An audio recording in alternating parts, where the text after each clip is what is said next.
Hey, it's Linda here, and today I want to talk more about credit cards and specifically why I own these 10 credit cards. It's like a whole stack here. And if it's worth it to even have this many credit cards and possibly my plans to close all of them. Every single credit card except for one. And I'll talk about which one I'm planning to keep out of all the credit cards I've opened throughout the years. So, my first credit card I opened, I think, right when I graduated college. Signed up for a Bank of America. I have it here. Uh, and it was either the cash rewards one or the easy rewards. And so, technically, I have two Bank of America credit cards. This is the new design. It used to be a red card. So this is pretty much my oldest credit card that I've had since I was about 22. I'm 36 right now. So almost 15 years I've had this credit card. Wow. College was a long time ago.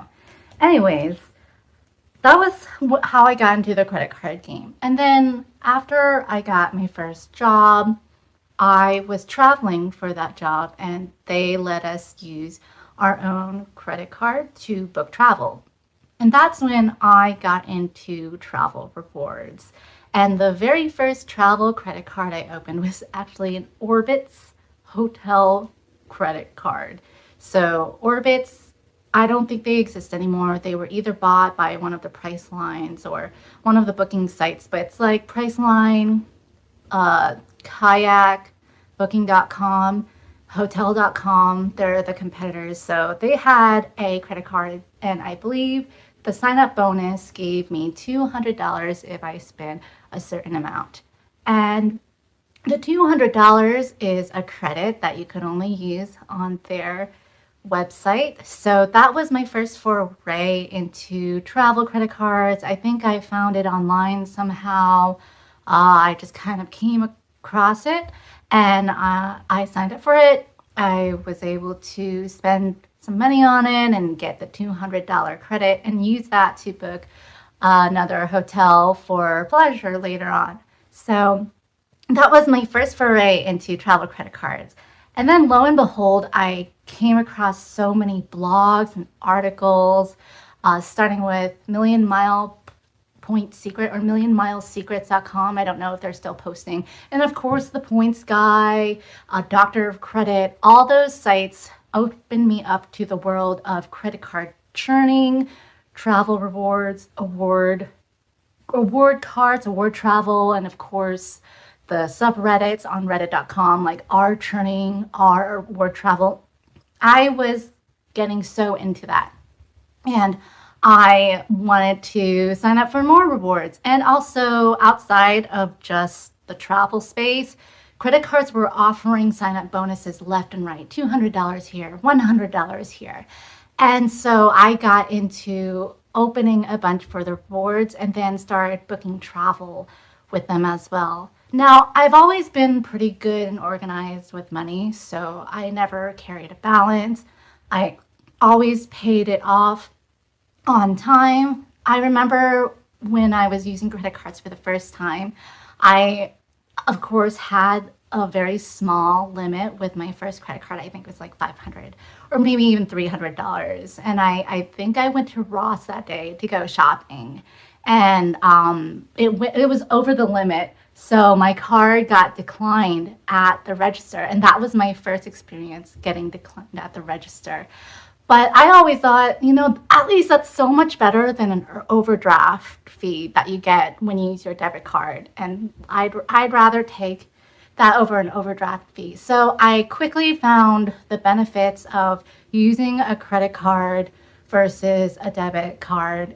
I kind of likened it to a temporary 30-day loan that was interest free. And usually they were really responsive to fraud and stuff. And yes, unfortunately, I did get fraud that happened with getting my identity stolen with some of the cards over the years. But for the most part, except for a few instances, the companies, the credit card companies, were quick to deal with it. And so I felt that using a credit card was also safer than debit because people who might steal my credit card number or info, they won't have access directly to my money. So I quickly found so many benefits of credit cards. I've and I just wanted to add on top of that, of course, the travel benefits.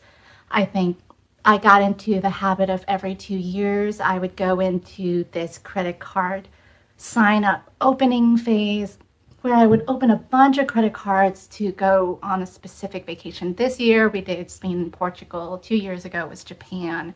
And then before 2 years before that, it was Aruba. And like right before the pandemic, we did Australia and New Zealand. And a couple times that was on business class or even first class.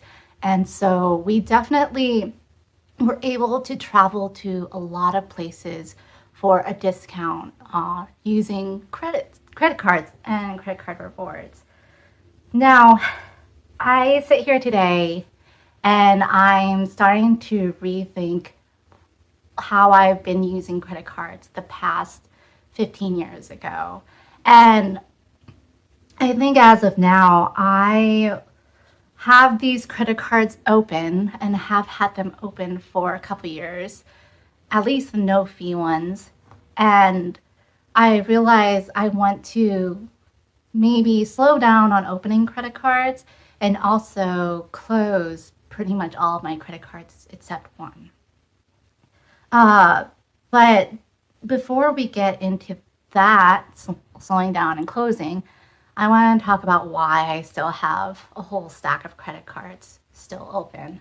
So it's a mixture of, and I probably use like not even the majority of these. Some of these have been laid dormant for years. It's a mixture of using some of them strategically for the cash back, and also keeping the no fee ones open to improve my credit history. So to kind of bolster my credit history. And also the third reason is to bolster up my credit utilization score. So I'm sitting at above 800 credit score right now. And so those three factors help contribute to, well, the last two factors help contribute to it. The first factor is seeing if I could get a discount at places. So I'm rethinking, coming into 2026 now, I'm rethinking how I look at all those three factors and what they mean for me in my life today. Because I kind of am on a journey to simplify my life in many areas. And one of those areas is in my finances and the amount of accounts I open. Not only have I been on a habit of opening many credit cards, it also bleeds into opening many bank accounts, checking and savings accounts for the rewards as well. And so I want to go through each one of these credit cards and kind of go through why I still have them open and most likely why I feel like they're not worth it, because they maybe some pros and cons I've experienced along the way, but yeah, most likely why I'm closing them. So the first one we have on the list is this Target Circle card. This one I actually opened pretty recently. I have to double check if I've had this for a year yet or not. I don't know if I'm showing on camera, so I might not be showing on camera. First, this is Target credit card. So this one, I opened it recently for the 5% cash back. I was like, okay, I could use that 5% cash back. I realized that I don't really go to Target that much anymore. And this might only be worth it if I like regularly go to Target and spend really thousands of dollars every month. To me, and the 5% might be worth it. But right now, it's just been sitting in my wallet and I haven't really used it. So closing this means that it's one less account to check into. So, and also the website is so clunky to try to check and pay your balances and just yeah, I think the technology is a big factor as well, but this one, I don't go to Target enough. Uh, this one is gonna be a hard one, but maybe not that hard. But this one is my oldest one, my Bank of America Cash Rewards. So the only reason why I really use this is maybe to keep it open, and also it gives 3% in gas, back in gas. But I have a credit card that regularly gives 2% back. So 1% back more on something that I use sparingly, especially now that I have a plug-in hybrid car. I'm barely going to go to the gas station. I really don't foresee that benefit of the 1% extra more. This one, I'm still thinking long and hard whether I'm going to close it because this is where a lot of my credit history is. But I'm going to talk about that at the end in a little bit. So that is Bank of America. I believe it gives 2% back in groceries. But yeah, the draw for that is, as of right now, for other than the history for keeping it, is 3% gas, and that's just not enough for me. Okay, the next one is United Mileage Plus Explorer card. Technically, I closed this a few days ago. This is the only fee card, annual fee card at $95 that I have open. And this one I close because I always close my annual fee cards when the year comes.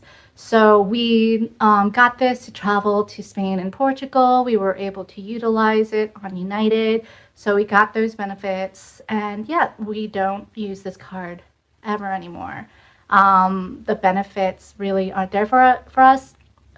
It does have, I like that it does have like TSA pre-check and global entry that you could get, have the fee paid for through here, but we already have all that stuff, so we never use a global entry TSA benefit that it comes with anyway. So we're going to close this one. This is probably my third or fourth iteration of opening a United Mileage Plus Explorer card, because you could open it every 2 years, but this also might be my last time. But I'm not saying no completely to forever never opening a rewards credit card again. Maybe I'll still open a travel rewards credit card in the future, but I definitely need to minimize the amount of accounts I have open, like at all times, or at least at this time. Okay, so this one, I'm gonna like start hiding some things because, of course, my details. This one is the American Express Honors card. I've had this open for years and I haven't used it in years. I don't stay at as many Hilton hotels, and when I do, I tend to reach for my other cards. So it just makes it easier because you only get Hilton points with this. So if you spend with this, you will be stuck with the Hilton points. So this one is the no fee Hilton Honors Rewards credit card. They had really good sign up bonuses when I opened them, and yeah, I just kept it open because I just got into the habit of never closing out my no fee cards unless they close on themselves, just so I don't hurt my credit scores somehow. But it's time to say goodbye to this.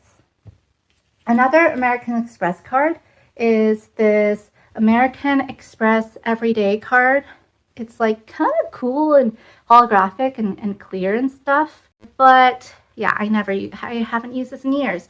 It used to have pretty good redemptions with their membership rewards, but I never really cashed in any membership rewards. So yeah, I never really used this. So those are my two American Express cards. So these ones, I need to close them out because even though I never use them, I've made it a habit, which is a good habit to do, is to make sure you log into your bank accounts all the websites you have every single month to make sure there's no fraud, nothing nefarious going on, because even though I've never used them, this info has been shared outside in places. I don't know where. So it's very possible that, people, hackers can get access to them. So closing these two means I shouldn't need to log into American Express anymore, as I don't use them. Okay, this is a Chase one. So this is Chase Freedom. This one is actually very popular in the credit card space because it gives a 1.5% cash back, and you can use the points towards travel as well. It's part of the Chase ecosystem, which people really like, but I've never used this. There's like rotating rewards with this, which sometimes entice me, which give you an extra, I believe, 5% on 3 categories every quarter or something. It's been a while since I used this, so that might have changed. But I honestly haven't used this in years. So with this and my United credit cards, these are the two, well, this one's closed now, but this is the last Chase card that I have. So that means that if I close this, I won't have to log into chase.com every month either. So that's just one less thing to simplify things when I budget every month. So Freedom is going away. Okay. We're going to get into some more of the store credit cards other than the Target credit card. This one is my Best Buy City credit card. Honestly, I had a lot of fun with this card. Their deals and promotions they have really drew me in, especially this past year. Usually when you buy within Best Buy, it's like pretty much a straight 5% cash back, but they give you points only, cash back. They give you store credit only to use toward bestbuy.com. Recently, in the past couple months, they've been drawing me in, honestly, with their emails saying, if you use this card to pay your recurring bills like Netflix or your internet bill, you'll get like $70 rewards. Or if you use this to spend at groceries or spend like this amount of money, you'll get $100 reward. So I latched onto that, and I think I realized after that was all said and done, yes, I got a lot of rewards and I was able to redeem them for a bunch of like free stuff at Best Buy, but it complicated things for sure. I was switching back between this card and my other card, and I had like multiple cards at a time, and I realized I don't want to live life like that. So I had a lot of fun with this one. The deals and promotions they have are very unique, but I think even though I buy a lot of electronics, I'm at a stage where I kind of bought maybe all the electronics I want, at least at Best Buy. We'll see. But I will close this. If I miss it for any reason, I could always open it again. So the last store credit card I have is the Amazon Prime store credit card. This gives a straight 5% back when you shop at Amazon. This one, since it's a store credit card, it cannot be used anywhere outside. It's not like a Visa or anything like the Best Buy one is. So this is very limited only to Amazon. And while I do find myself shopping at Amazon a lot, it is, again, an extra page that you have to log in. This is associated with Synchrony Bank, so it's their own separate page. And sometimes the page could be clunky as well to use.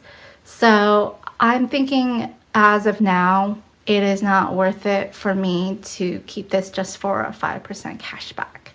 So even though Amazon Prime, I was happy for it for the most part. To simplify my life, this one will have to go. So that means all store credit cards I am closing, and I'm not gonna go for those 5% discounts or deals off. I just have to budget that extra cost into my spending, and that's just going to be the way it is. And I'm also trying to maybe go toward a life that is like not really as spendy on maybe stores like that as much, so we'll see. And also, I just finished my wedding season last year, and finished getting married and stuff. And yes, I was ordering a ton of stuff on Amazon for that.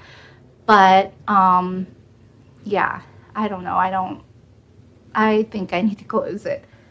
Okay, so we're getting into the last two cards here. This one is very unique, I would say. I think I came across it on Google as well. No blogs were really talking about this that I came across, but this is the American Express bread cashback card. I thought this was gonna be my new main card.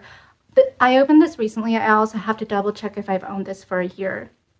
But this one gives 2% cash back and no foreign transaction fees. And I really thought this was going to be my replacement card. My one card that I use everywhere, here, overseas when I travel. But technically, it is American Express. Let me see if I could like show you and hide my details. It's American Express. However, it's like not tied to the American Express website. And using this has been very clunky for me because actual bread website you need to use, it's so clunky to use. It doesn't link into any of my budgeting apps. Before I used to use Mint, now I use Empower or Personal Capital Dashboard. And this one always like breaks the syncing. So it's always been a pain for me to check the balance of this and manage this. So in combination with the technical issues I run into whenever I check this freaking balance, that makes me never want to use it. I've just never really picked it up to use, so I haven't used this pretty much solely because of how clunky it is to check the balance on your phone or on the website. And American Express is notorious for not being accepted at many places. Either that or Discover. I feel like those two credit card bank companies, a lot of vendors just don't accept it. More vendors are accepting it now, but especially overseas, where even though it has no foreign transaction fees, overseas it even has a harder time being accepted at many places solely because it's American Express. So I've had that issue like when I was traveling in Australia and Sydney or like New Zealand and other countries as well. It's just a hassle to use. So the no foreign transaction fee is like, is it even worth it if it's not even accepted anyways? So if I do travel internationally, I think I might end up opening just like a new temporary travel card for that time.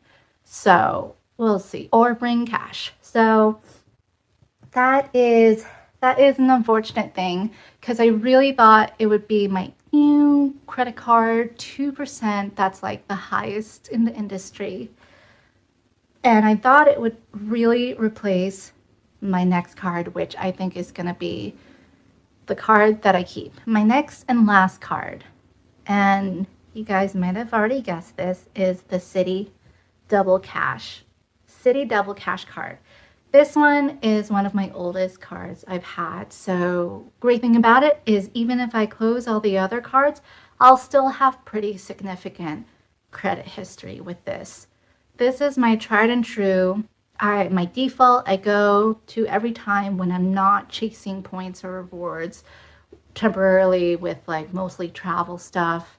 This is my go-to. And I even got like a new replacement card, luckily, because it was just getting beat up. I was using it all the time. It was getting frayed at the edges. Unfortunately, it does have foreign transaction fees, but it's just a solid 2%, basically. Like, you get 2% when you buy, and you get 2% when you pay, or something like that. It's just basically 2% cash back.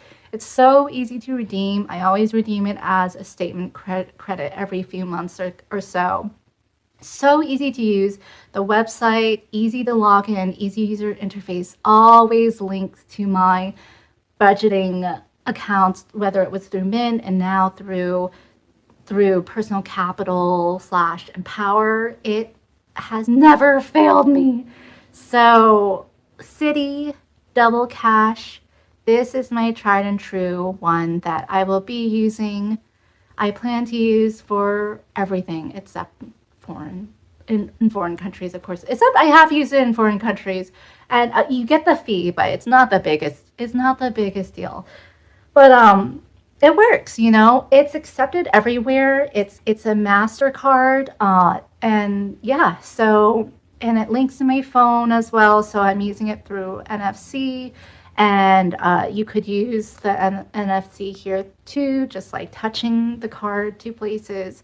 It never fails me. I love you so much. Mwah. I'm not kissing it because it's been a lot of places that are probably very dirty. But yeah, this is the one. This is the one I'm keeping, guys. Citi Double Cash through MasterCard. And I don't know how many years I've had it, but I think it's my second oldest card that I have right now, other than my Bank of America ones. Okay, so we went through all the credit cards I have open. It's quite a stack. And even though I close the cards, sometimes I keep them because they look cool and stuff. But I was going through all the ones that I've opened. There's more than this, but these are old ones as well. And so that's the stack. It fills up a whole deck of card box basically. And so this one's actually cool. This is my American Express Gold with the Rose Gold limited edition. But it's $250 annual fee, and I don't pay annual fees. So, and I don't like paying annual fees, so that's why I have to cancel it. But it's a pretty card. But yeah, with my old ones, it's quite the hefty stack. This is like 2 deck of cards. But yeah, so many cards I've opened. All the colors and everything. And that is not simple enough for me. That is not simplifying my life having all of those open. So going into me closing them and why. So yeah, definitely having 10, I feel like it's excessive. I've had way more than that open at a time when I get into those travel plans as well. It's definitely excessive. And I think about what if I were incapacitated and my husband or someone else had to go through all my accounts, making sure things were paid and stuff, because that's happened in my family before. That has happened where we had to kind of take over another family member's finances where they're incapacitated. And that was just like one credit card I had to take over. What if someone had to take over all of my 10? So I want to simplify my life in that respect, not just for myself, but for others I care about as well. So they're not burdened with like all that mess that I created for myself. And I don't use those credit cards at all. So just to recap, the reason why I keep them open, I think the number one reason I've kept the majority of them open are two-part. It's for my credit score, really. And it's like one part is to keep the history like long, even though new cards actually, I'll get into that in a little bit. New cards kind of lower your history because they do an average. And then 2 is credit utilization. So I can consistently stay under like maybe 1 or 2% credit utilization every single month. And once I close these, it's going to be really hard to keep that utilization for sure. I might have to resort to paying off the credit card, the Citi Double Cash credit card I use like maybe mid-month or something, or before the statement close date. So we'll see how that goes. And the other reason why I wanted to keep some of them is because of the cash rewards. But after thinking long and hard and going through them, the cash rewards just aren't worth it for me to have that much complication and that many clunky accounts to keep track of and look through and make sure there's no fraud and they're okay. And then just having balances here and there all spread out does add to the confusion. Juggling cards, swapping them in and out of my wallet can be confusing as well. So just sticking to one is what I want to do and need to do for my own life right now. Now, how am I going to close them? That is the question where I'm planning. I already closed actually 2 this week. I closed, like I said, the United Explorer card, and I also closed the United Gateway card like 2 days ago. I made a video about that, and I actually recorded myself on the phone with a representative, and it goes swimmingly. I don't know if I'm going to close them all at the same time because that can definitely potentially lower my credit score, especially the Bank of America one. But I realized, like, when I recently closed my two United cards, especially with the Explorer card, since I opened that in the past year, I actually got a notification that my credit score increased. And I think that was a combination of my average credit history going up, actually, because I closed a fairly new account. And also maybe the number of credit cards open also kind of account for that. Or maybe also like open recently and it's not on record anymore, who knows. Now, I know the three key numbers to credit score really are credit history. I think that's 15%, credit utilization, and payment history if it's on time payments and stuff. So the credit history, I think that it might have raised my score because the average accounts, the average history length actually went up. So since I have a couple of new cards, I might close those first and then maybe wait for closing the older ones after possibly I get a new house. That's when I want to qualify for a home loan possibly, and I'll need keep my credit score high for that.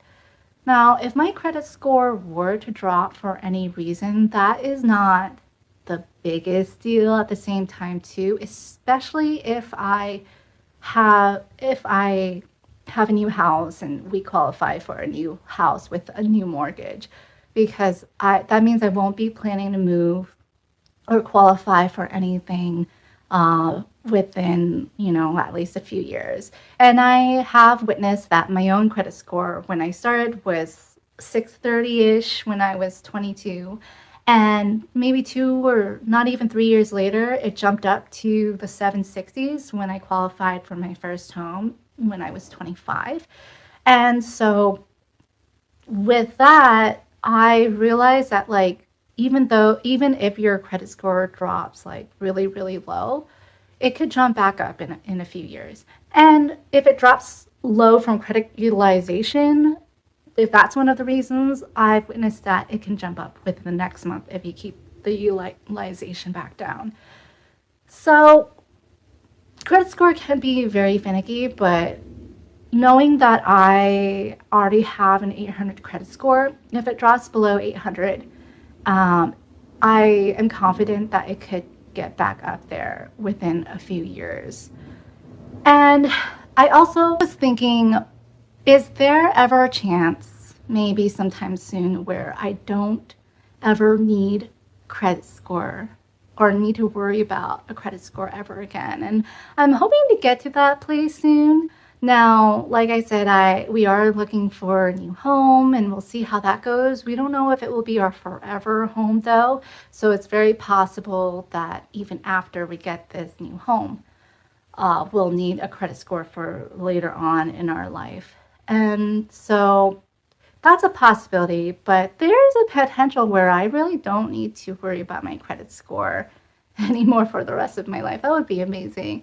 But at least I won't need to worry about it for a few years. So we'll see how that process goes. I really do want to close these credit cards, but I do want to do it strategically because it does have the potential to at least temporarily lower your credit score. But it can go up, like it happened for me when I closed my newer credit cards recently. It's kind of like all a finicky thing, almost like a credit card game I'm still playing that I desperately want to get out of.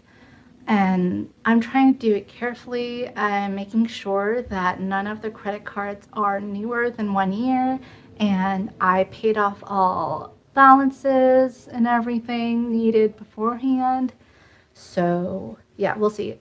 But the thing is, if you have annual fees on your balance, you don't need to worry about that as long as you close it within 30 days posting of the annual fee. You could get that refunded.